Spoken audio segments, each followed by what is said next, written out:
Saludos, muy buenas tardes, amigos, amigas de 2x3 en TV.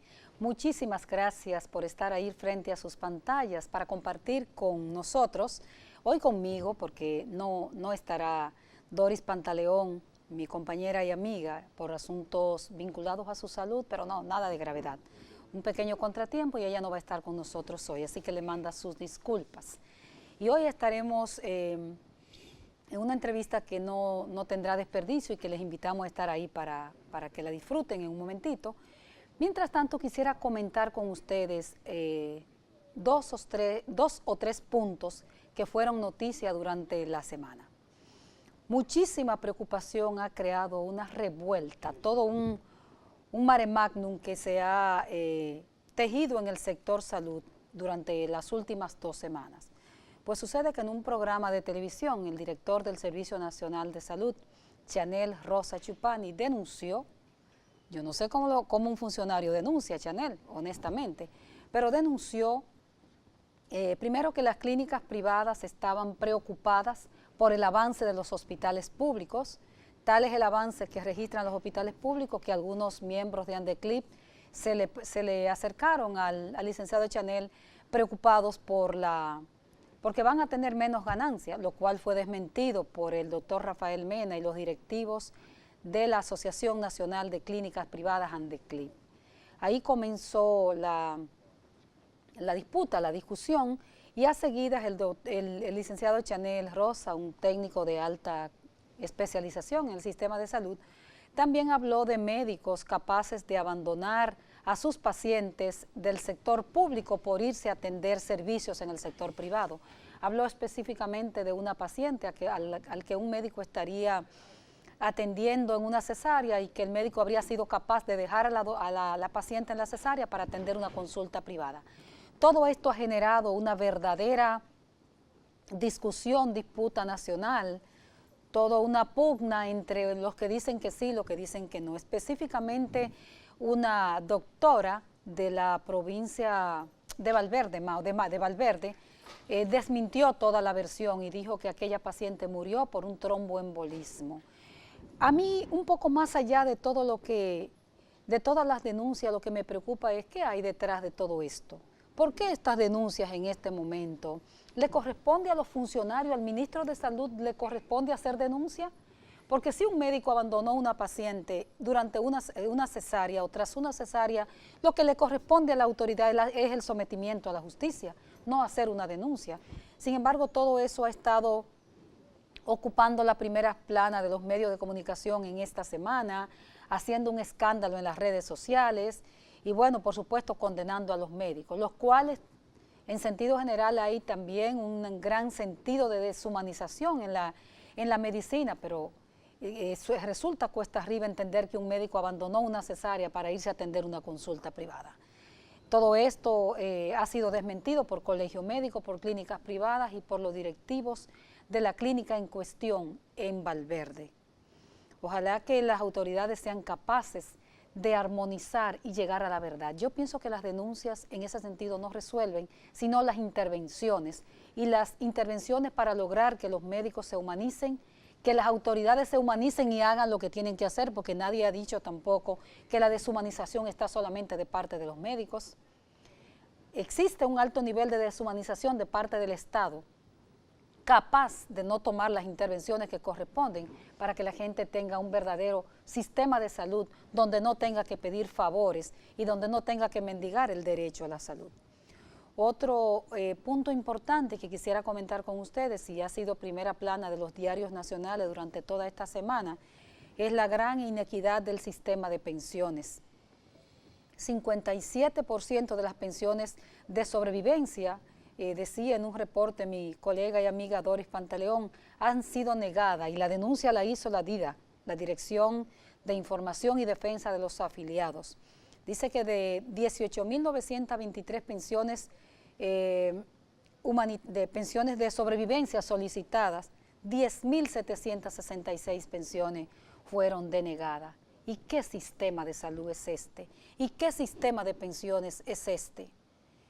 Por otra parte, el Consejo Nacional de Seguridad Social hacía un llamado a los sobrevivientes de afiliados muertos a que reclamen sus pensiones. Es que aquí no se conoce nada, la gente no sabe lo que le corresponde, la gente desconoce lo que es un sistema de pensiones, un sistema de salud. ¿Por qué no se hizo una campaña de información para que la gente sepa cuáles son sus derechos? Penoso todo esto.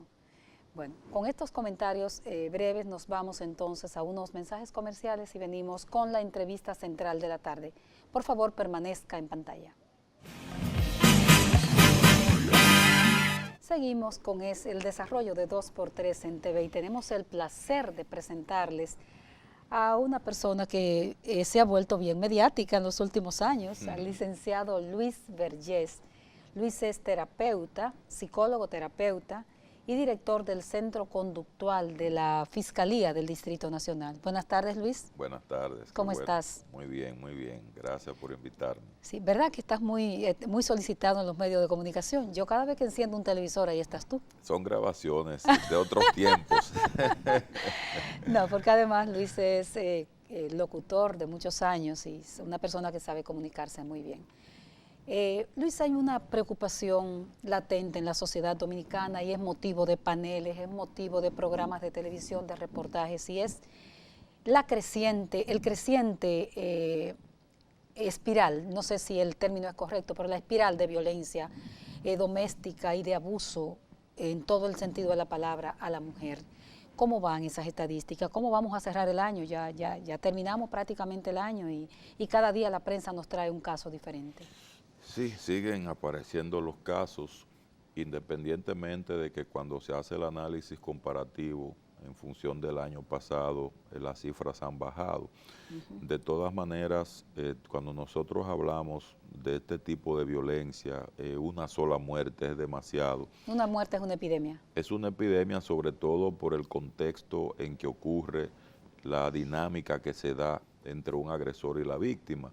No es una pelea entre dos personas en igualdad de condiciones, que tampoco debe morir nadie por eso en una sociedad donde los patrones de convivencia deben ser civilizados.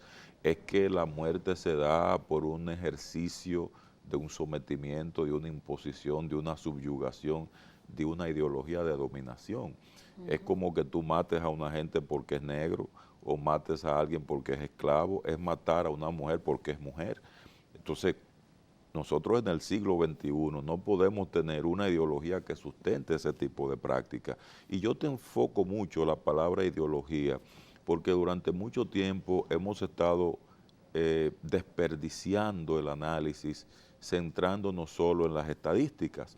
Las estadísticas vienen cuando ya hay un hecho, pero ese hecho hay que prevenirlo, ese hecho hay que contrarrestarlo, y la única manera es cuestionando el sistema ideológico que sustenta estos hechos, y eso se cuestiona desde las instituciones, no tan solo las instituciones públicas. Aquí hay que hablar de todos los sistemas institucionales, porque es una problemática muy compleja, que uno de los problemas que hemos tenido históricamente en el abordaje de ese tema es que se ha creído que es un tema que debe ser abordado por una sola instancia, entiéndase el Estado. El Estado. Y eso es un error, y es un error de marca mayor, sobre todo porque la población se excluye de una respuesta donde por lo regular el Estado no llega a tiempo para poderla dar. Ya cuando hay una denuncia, bueno, ahí tú vas a tener un Estado que tiene instituciones como la Procuraduría General de la República, que ha diseminado a nivel nacional las unidades especializadas de atención, y tú dirás, bueno, pero entonces el Estado está dando una respuesta. Sí, pero el problema es que muchas veces esas denuncias llegan después de 6 años de estar recibiendo violencia y donde ya la mujer ha recibido daños que no son tan solo físicos, son también mentales, a nivel de estrés postraumático, depresión, trastornos de ansiedad, que le quita calidad a su vida, le quita calidad a la relación con sus hijos, le quita calidad en el rendimiento laboral, y todo eso tiene implicaciones a nivel social.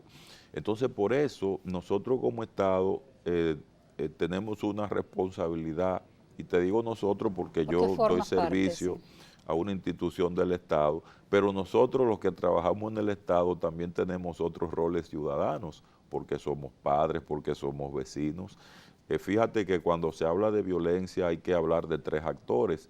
Lamentablemente se ha hablado solo de 2, de la víctima y los agresores, pero Claro. ¿dónde están los observadores? ¿Dónde está esa persona que se da cuenta? La veeduría social, como se dice ahora, ¿dónde se está haciendo? Exacto.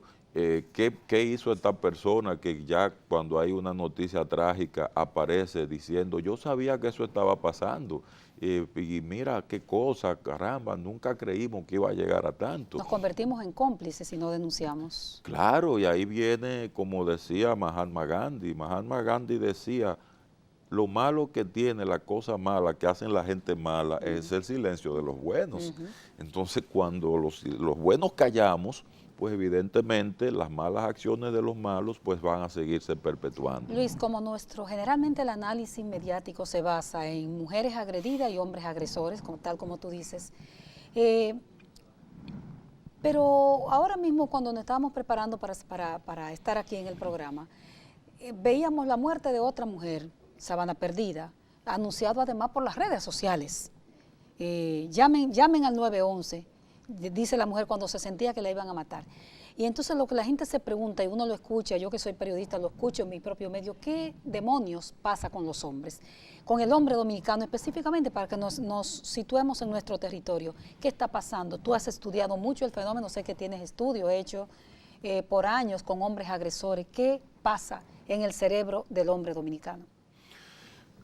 El hombre dominicano agresor, para ser más justo, ¿verdad? Para ser más justo, sí. En toda mentalidad abusiva, vamos a comenzar hablando de tipos de mentalidades, porque no todos los hombres, por el hecho de ser hombres, tienen la misma mentalidad. La mentalidad abusiva se alimenta de ideas de dominación. Por ahí comienza todo. Ideas de dominación que han sido conculcadas en un proceso educativo, cultural, social y cultural, y que no han sido desmontadas apropiadamente por los mismos mecanismos que las socializan. Entiéndase familia, entiéndase la escuela, entiéndase el mismo sistema de justicia, los medios de comunicación.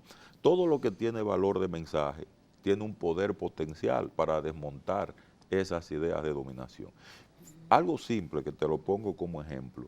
Tú no vas a escuchar una canción en los medios de comunicación de República Dominicana exaltando el racismo. Un merengue, por ejemplo, donde la gente pueda bailar tarareando cosas que insulten a una persona porque es negro. Ya eso tú no lo vas a escuchar. No, ya no está. Sin embargo, se hace con la mujer. Por ejemplo, tú vas a escuchar merengues y de cualquier otro género que hablan de una chapeadora, por ponerte un caso.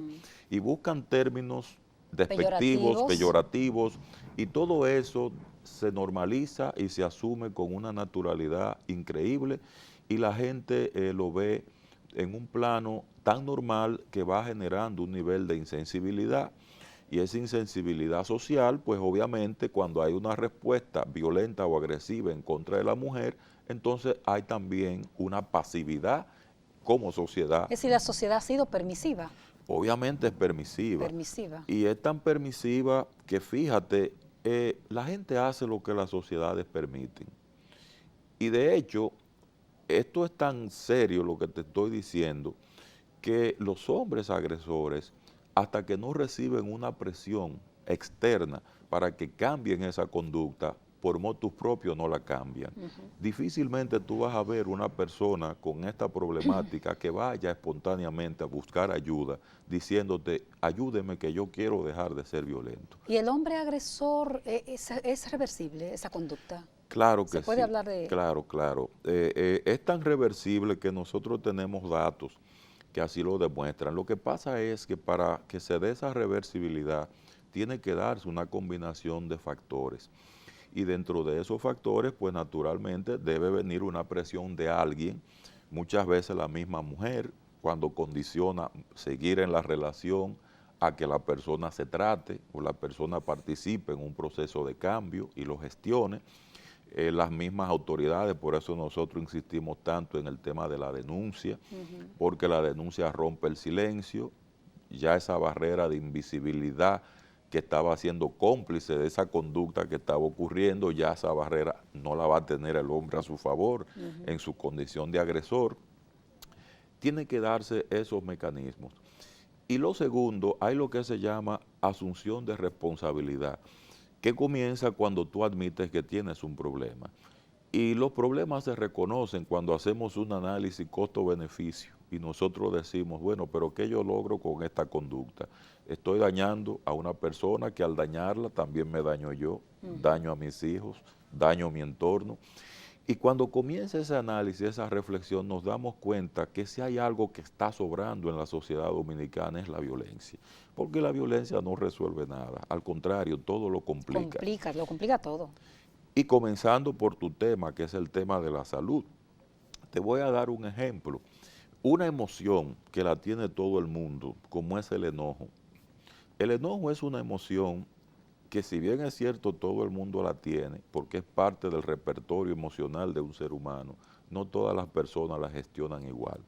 Cuando una persona tiene mentalidad abusiva, el enojo no se convierte en un activador que lleva a solucionar conflictos, sino que se convierte en un arma muy peligrosa que puede dañar a las personas que uno tiene más cerca. Culturalmente nosotros podemos concebirnos, y ese tema lo hemos hablado hasta en entrevistas anteriores, pero es bueno ponerlo en contexto. Nos concebimos como un pueblo violento. Somos descritos por las neurociencias como un pueblo violento, un pueblo iracundo, un pueblo que reacciona hasta verbalmente con violencia.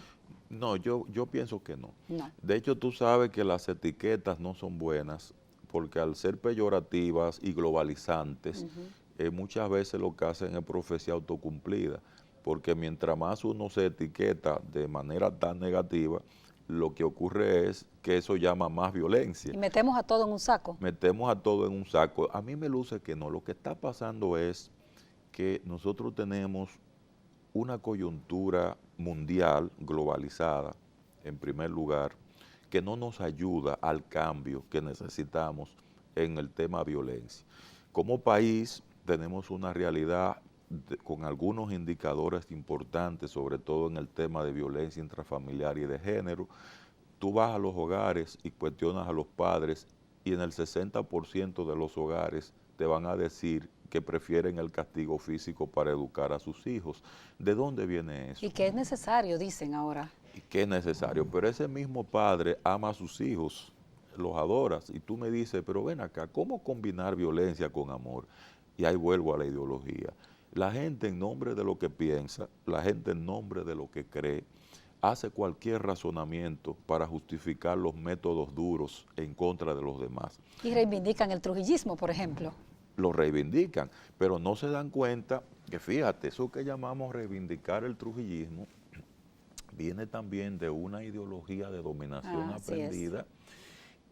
Nosotros le llamamos a eso, hay dos conceptos, cruzada civilizadora y misión civilizadora. La gente lo confunde. La cruzada civilizadora es violencia, porque cruzada significa tú imponer y arrasar y lograr el bien, supuesto bien, sobre la base de dañar. La civilización, en este caso la misión civilizadora, que es lo que nosotros necesitamos, implica un desafío a la ideología que está sustentando la violencia. Pero eso implica también una reforma educativa a todo nivel, no tan solo en las instituciones formales, sino también en la dinámica de la convivencia cotidiana que nosotros tenemos como ciudadanos. Porque, ¿qué está pasando? Mientras tú no cuestiones todo esto y lo sigamos reproduciendo en los medios de comunicación, en las familias, en las escuelas, hasta en las iglesias, ¿qué va a pasar? Pues obviamente la gente lo sigue normalizando y la conducta no es más que una expresión de eso que uno cree, una expresión de eso que uno piensa. El tema salud aquí es clave. Tú no puedes cambiar mentalidades abusivas con una sociedad donde la gente se te sigue enfermando. Y la gente no tan solo se está enfermando de estrés, la gente se está enfermando por la intimidación, la gente se está enfermando porque no se siente segura, la gente se está enfermando no por el daño que te puede hacer necesariamente la situación económica per se, sino por el daño que te puede hacer el que está más cerca de ti. Los números están diciendo, por ejemplo, que la mayor parte de la gente que muere aquí en actos criminales es en los llamados problemas de convivencia. Tú vas a ver que luego siguen los robos, la gente que muere en atracos, y luego sigue entonces los crímenes por razones de seguridad. Y los accidentes de tránsito, por ejemplo, vinculados hasta violencia, conducta violencia donde hay alcohol de por medio, donde hay sustancias y donde la gente se enfrenta hasta en los parqueos. O sea. Sí, porque entonces todo esto que está de base tiene potenciadores. Esos potenciadores, como los malos hábitos que intervienen, como lo que tú acabas de mencionar, drogas, alcohol y demás, pues coronan de mala manera este fenómeno. A nivel de salud, a mí me preocupa mucho todo lo que es el desarrollo de un patrón de personalidad que en psicología llamamos personalidad antisocial. Fíjate que... ¿Qué te parece si abordamos el tema de la personalidad antisocial después de estos mensajes comerciales? ¿Te Muy parece? bien, claro. Pues volvemos ahora con Luis Vergés, terapeuta. Sociedad complicada la que nos ha tocado vivir. Estos días estuve en Europa, Luis, y decía una periodista que ganó el premio Asturias, para dejarte el tema ahí mismo sobre la personalidad antisocial, decía ella, sociedad complicada la que nos ha tocado vivir, que llegan la gente pidiendo ayuda a los inmigrantes y le damos patadas. Qué complicación de sociedad, pero además hay problemas de tipo de conducta, conductuales. Y tú hacías la introducción y ahí nos fuimos a la pausa comercial. ¿Qué es lo que estamos viendo en esta sociedad dominicana? Hay dos grandes patrones de conducta, las conductas prosociales y las conductas antisociales. Las conductas prosociales son aquellas que nos permiten a nosotros convivir en base a normas, en base a reglas, respetando cánones de índole moral, y las conductas antisociales son las que niegan todo eso. Ahí viene la imposición del poder, la fuerza, la imprudencia, todo lo que es relacionarme con el otro para aprovecharme del otro, explotar al otro, sacarle ventaja al otro. Sacar beneficios. Sin compasión, sin ningún tipo de empatía ni piedad. Esa insensibilidad social, esa falta de solidaridad, todos esos elementos son parte del repertorio de un patrón de conducta antisocial.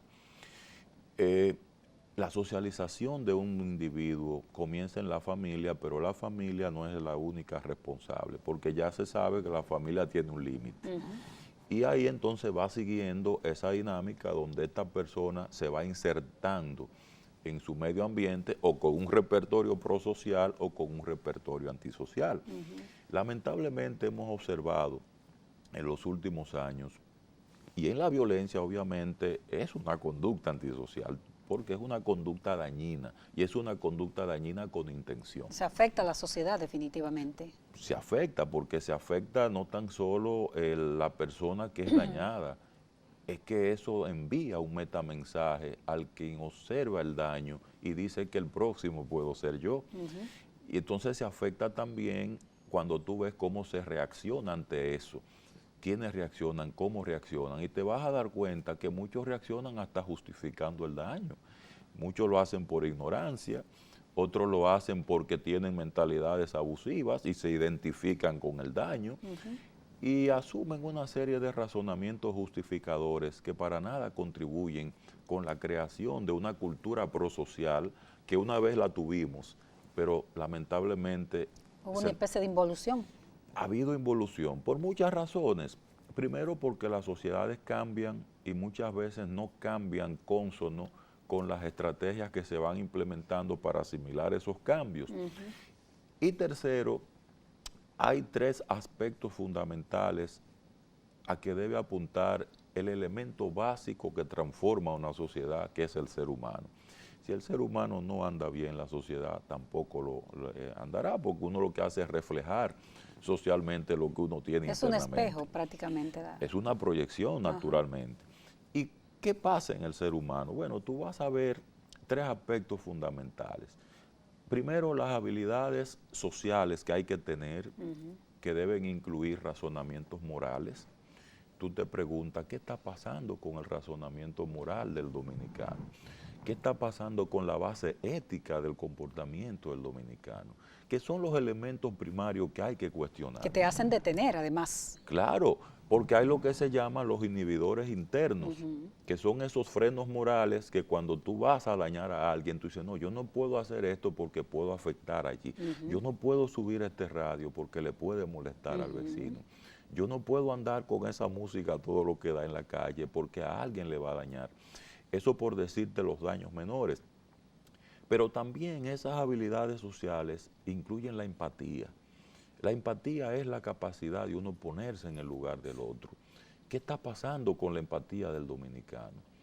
¿Desde qué tiempo para acá nosotros fuimos involucionando o fuimos perdiendo o se nos fue afectando esa capacidad? Que cuando no tienes la empatía ni tienes la base ética moral, entonces se te cae lo que es la base del humanismo. Entonces, sin habilidades sociales se te cae la base del humanismo. La mercantilización de la sociedad, la cosificación del ser humano, todo esto ha contribuido justamente a este deterioro y a este retroceso, tal vez, en términos humanos. Claro, porque no nos definimos sobre la base de ser gestores de ese desarrollo material como un instrumento al servicio humano, sino que nos hemos definido sin darnos cuenta como un instrumento al servicio de aquello. Entonces es al revés. Fíjate, cuando no eres tú el mediador que gestiona y por el contrario eres el servil, que en este caso eres manipulable por todos estos elementos materiales que estamos viviendo, pues entonces se da esa crisis de existencia en primer lugar, porque te quedas sin identidad. La identidad de un ser humano no puede articularse sobre la base ni de la tecnología, ni se puede articular sobre la base de los teneres materiales. La identidad de un ser humano tiene que articularse sobre la base de principios, de valores, de empatía y poder gestionar eso para que la tecnología entonces pueda servir a un propósito saludable. Si no lo defines de esa manera, que fue lo que no hicimos y todavía estamos a tiempo. Y estamos padeciendo por lo que no hicimos. Estamos padeciendo, pero te voy a decir algo, eso es una crisis no tan solo del dominicano, tú lo ves en los líderes mundiales también, el discurso de algunas personas que representan poderes internacionales, también están viviendo esas crisis, claro, con una estructura y un orden que no tenemos nosotros y y eso hace que sus instituciones sean más fuertes y se evidencian menos sus debilidades, y tal se vez. evidencian menos sus debilidades. Sí. Pero ese primer elemento debe estar. Hay otro aspecto que debe estar y que no lo tenemos porque también se ha ido perdiendo en el camino y hay que recuperarlo. Es lo que nosotros llamamos la habilidad de afrontamiento. ¿Qué es habilidad de afrontamiento? La habilidad de afrontamiento es la capacidad humana de regular emociones, de solucionar conflictos, esa capacidad de tú darte cuenta de qué pasa contigo en un momento determinado, como para activar esos inhibidores a los que yo me refería. Cuando estás enojado, que tú entiendas que el enojo no tiene que ser tu excusa para golpear, para llevarte para el mundo por maltratar, delante, además. que tú entiendas que tu enojo es tuyo. Pero ¿qué pasa también con la capacidad de pensar? Con la capacidad para nosotros regular nuestro pensamiento, que es la parte más fundamental que tiene un ser humano, para tú medir consecuencias de tus acciones. Eso es lo que nosotros llamamos las funciones ejecutivas o superiores del cerebro. Entonces parecería que estamos padeciendo una enfermedad colectiva donde esa capacidad para tú tomar decisiones tratando de prever qué consecuencias traerá en el futuro, ese inmediatismo en el que estamos viviendo, donde solo nos importa el placer del momento y todo esto, entra dentro de esa deficiencia que también nosotros tenemos que trabajar. Y obviamente ya el elemento clave, que es el que cierra esta tríada, es la solución de problemas. La solución de problemas, fíjate, primero, al no tener el valor de la solidaridad, hemos concebido los problemas como un asunto de autogestión personal. Pero ¿qué pasa? En las sociedades, los problemas, la mayor parte de los problemas, solo tienen solución cuando tú eres capaz de cooperar. Pero ¿cuál es la ideología que se impuso? La ideología de la competencia. Entonces tú tienes gente compitiendo en situaciones donde tiene que cooperar. Y tienes gente que cuando se le hace el llamado para la cooperación, que es lo que está pasando con la misma violencia de género. Entonces la gente te dice, eso no es mi competencia, eso tiene que resolverlo el Ministerio Público. Que lo resuelvan ellos, sí. Sí, pero espérate, es el vecino tuyo que está golpeando a la mujer, tú tienes un teléfono a la mano, hay un 911, pero también esta línea vida, el 1-200-1202, tú puedes llamar e informar y algo diferente puede pasar. Puede evitar una muerte en términos prácticos. Tú ves dos personas discutiendo o tú ves un vecino que trajo una vecina tarde de la noche. Oye, tú no vayas a instigar al vecino diciéndole que la trajeron tarde de la noche. Exacto. El llamado chisme. Claro, ese es el observador instigador. Exacto. Entonces hay muchas actitudes que nosotros tenemos que son propiciadoras, que son detonantes de esto que ya está predispuesto por la mentalidad abusiva que está presente. Es como cuando tú tienes, lamentablemente, un territorio vulnerable, y a ese territorio vulnerable tú lo sobrecargas de cosas. Entonces va a llegar un momento que el territorio se te desploma. Partiendo, Luis, de todo ese marco, de lo que debimos ser, de lo que debería ser, nosotros tenemos una realidad que parece contraria a todo eso. Parecería que estamos viviendo en una sociedad donde vale el tener, no el ser. Último teléfono que salió al mercado, último carro y el más moderno, un apartamento de lujo o una casa de lujo, exhibir todo lo que tengo, y entonces el ser parece que está en un segundo plano y no vende, no genera, no parte los ojos, como decimos los dominicanos. ¿Cómo hacer, cómo trabajar este modelo social para hacer tal vez una sociedad? Yo pienso mucho en los ticos, en los costarricenses, que no tienen carreteras tan modernas, pero su verde es tan importante y que son capaces de leer por la mañana un buen texto antes de irse a trabajar y con armonía. O sea, ¿cómo regresar a una sociedad? Tal vez, no sé si se puede regresar, pero ¿cómo lo ves tú? Mira, en los años 50, 60, recuerda que los sociólogos hablaban de dos conceptos, enajenación era uno. Enajenación se hablaba mucho. Sí, se hablaba mucho de la enajenación. Y en la enajenación se daba un fenómeno donde primero uno desconocía su propia realidad, su propio yo. Tú te sentías primero ajeno a ti. Para que sobre la base de la enajenación venían propuestas para que tú te reencontraras, pero no con tu yo, sino con un yo ajeno que alguien o una parte interesada te vendía. Lamentablemente fuimos cayendo en esa trampa, la enajenación y la alienación. Uno precede al otro. Cuando te enajenas, te ausentas de ti mismo, y cuando te alienas, vives la realidad que no te corresponde. Y ahí cae en una crisis de identidad. Y una crisis de identidad es una crisis de valores humanos, y no la puedes solucionar desde lo material. Desde una filosofía del tener, tú no puedes solucionar una crisis de identidad. Una crisis de identidad se soluciona primero cuestionando la propia crisis que estamos viviendo y cuestionando los mecanismos que están alimentando la crisis. Y esos mecanismos son ideológicos. ¿Y dónde comienza la ideología? Bueno, con esa misma ideología del tener que se ha elevado a la categoría de filosofía. Y que no es inocente, que ha sido puesta ahí ese criterio. Claro, porque hay también un criterio de aceptación o de rechazo conforme tú cumples con esa ideología. Si tú la cumples, entonces tú eres bien recibido. Si no la cumples, entonces a ti te excluyen.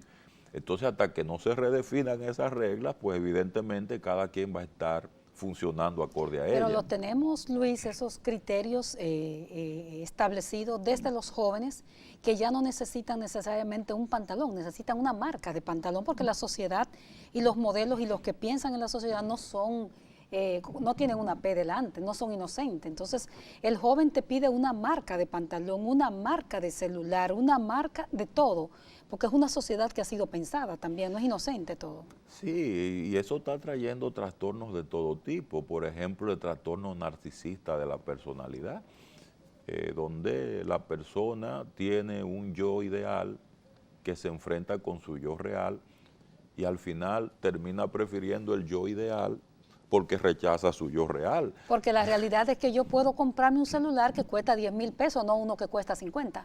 Exacto. Entonces, como yo me compro el que no me puedo comprar, estoy aceptando el yo ideal en desmedro de mi yo real, pero eso va a traer consecuencias, porque para tú mantener ese yo ideal, teniendo un yo real, tú vas a tener que hacer cosas que muchas veces pueden ser hasta indebidas, muchas veces chocan con esas normas morales a las que nosotros estamos hablando. Pero si no lo logras, pues entonces viene la sensación de que yo no soy nada o yo no soy nadie. Y esta sociedad está alimentando eso. ¿Qué está faltando aquí? Está faltando compromiso. Un compromiso social de cara a tu entender que hay que ver de aquí a 20 años, a 30 años, qué va a pasar si seguimos con ese modelo. O sea, esto llega un momento que entra en crisis y no se puede sostener. Entonces, por eso es importante uno dar esa mirada.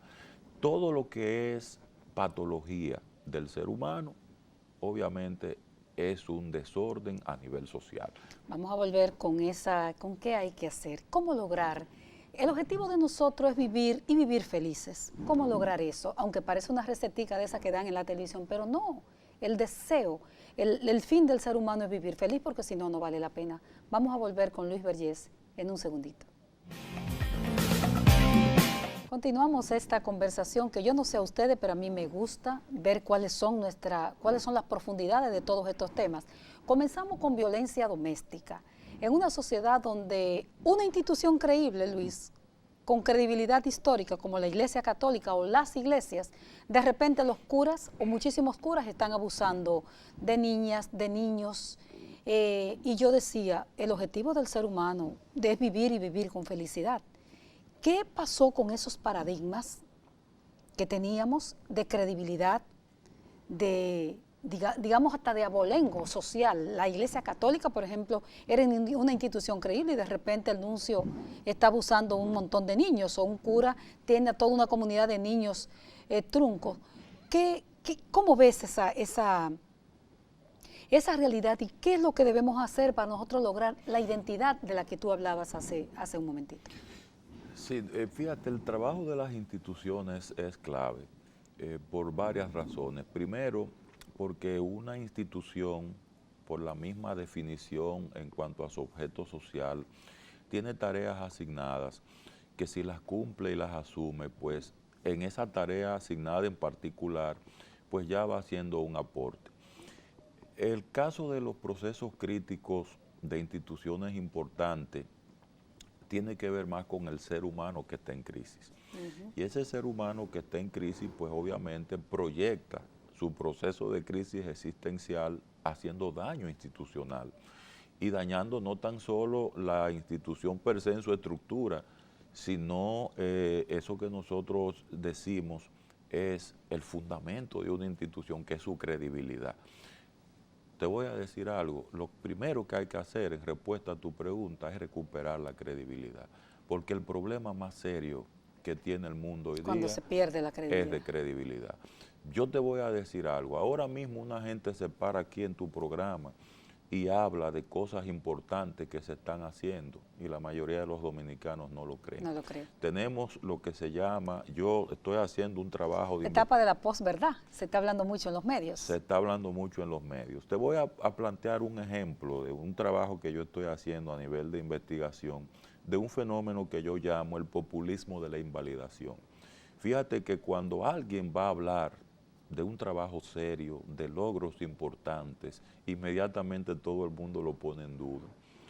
Y al ponerlo en duda, pues entonces la teleaudiencia dice, bueno, pero es que aquí no se hace nada. Y la gente comienza a predicar eso y a repetir eso y a repetir eso.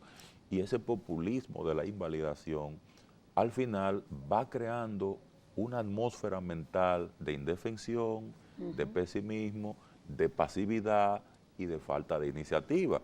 Porque ¿qué pasa? Ninguna institución puede hacer nada si la población no reacciona, si la población no responde. Fíjate, el Estado, por ponerte un caso, tiene acciones que son de responsabilidad compartida. no todas las acciones del Estado son de responsabilidad exclusiva.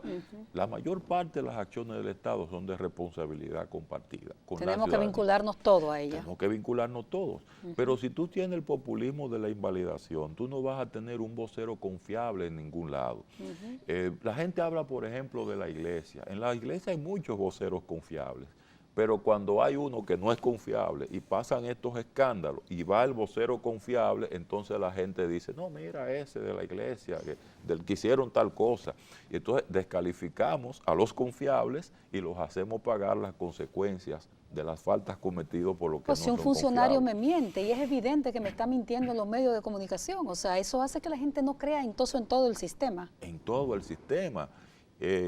Y te voy a decir algo, nosotros tenemos iniciativas importantes, aquí hay instituciones que están haciendo un gran trabajo, pero tenemos una crisis de credibilidad, la cual tenemos que comenzar a reivindicar. Y por ahí yo pienso que hay que plantearse el segundo aspecto importante, que es la ideología de la dominación. Esa ideología de dominación que se está expresando en los hogares, desde los adultos hacia los niños, que se traduce en maltrato, de los hombres hacia las mujeres, que se traduce en maltrato, entonces va permeando un contexto de convivencia no saludable. Y ese contexto de convivencia no saludable hay que comenzar a reivindicarlo, pues sencillamente haciendo lo que hay que hacer, que es desmontar esa ideología desde los hogares y alimentarla desde los medios de comunicación, que hoy día representan un escenario muy importante, porque todo lo que tiene valor de mensaje hay que darle prioridad en el momento actual que vive la sociedad dominicana. Y los medios de comunicación tienen una responsabilidad. La tienen muy grande, y la tienen tan grande que, primero porque todo lo que se dice ahí tiene valor de mensaje, y segundo porque la gente aprende mucho por imitación o por modelamiento. El hecho de tú ver lo que otro hace, el hecho de tú escuchar lo que otro dice, eso marca una pauta fundamental como herramienta de aprendizaje. Un aprendizaje atractivo, un aprendizaje rápido y muchas veces divertido. Entonces todo esto tiene que complementar lo que es la educación formal. El proceso de la educación formal, tú sabes que es más lento. Es más lento. Y de hecho, una de las crisis que tenemos con el inmediatismo es que los niños, los jóvenes quieren resultados rápidos. Muy rápido. Y por eso tú ves que hay problemas para hacer las tareas, hay problemas para cumplir con las asignaciones, porque ¿cuál va a ser tu premio? Que voy a ser un hombre de bien en el mañana. Sí, eso no se ve tan cerca. Eso no se ve tan cerca. Entonces tú Sí. necesitas un mediador Así que es. plantee una serie de atractivos para que ese desmonte, esa deconstrucción de esa ideología de dominación se vaya traduciendo en empatía, se vaya traduciendo en respeto, se vaya traduciendo en compromiso, cambios y Y transformaciones. definitivamente son muchas conductas y patrones culturales a desaprender, definitivamente. Definitivamente. Luis, la verdad que ha sido un placer, porque además teorizamos de la buena en el programa hoy. Sí, sí. Qué bueno tenerte aquí, siempre es un placer contar con profesionales de una valía y de una credibilidad tan grande como Luis Berger. Muchísimas gracias por estar acompañándonos y ayudándonos a entender la sociedad en la que vivimos en 2x3 en TV. Qué bueno, gracias por invitarme. Nos vemos el próximo sábado a las 6 de la tarde aquí en Teleradio América.